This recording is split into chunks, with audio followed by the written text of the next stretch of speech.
Well, I think in a bicentennial year, that one thing we should look at is the abuses of the Constitution and the failure to apply it. And I would say there are three areas in which people ought to be concerned. One is the Internal Revenue Service, which pays almost no attention to the Bill of Rights and the protection of the Constitution. The second is the federal election law, and you can say almost the same thing of it. And the third is the Federal Communications Commission, which has very dangerous powers to interfere with news and education and culture generally.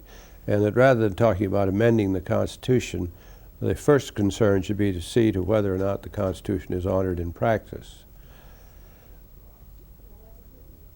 A second rather general serious matter with reference to the Constitution is that we generally emphasize the inalienable rights, at least the Thomas Jefferson emphasis in the Declaration of Independence, and pay little or no attention to what are really inalienable responsibilities of citizenship.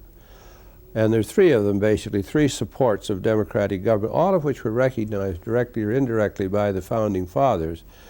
One is the obligation to defend the country.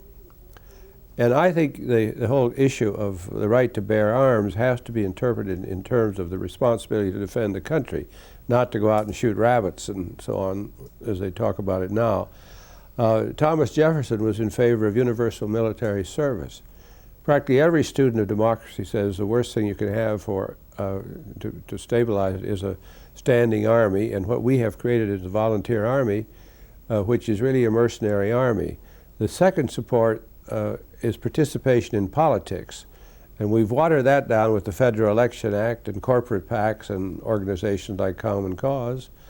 And the third support is to pay for the costs of government, and we progressively have eliminated more and more people from paying income taxes as though this were a good thing, until you have two classes of citizens, one which pays taxes to support the government, the other which pays none.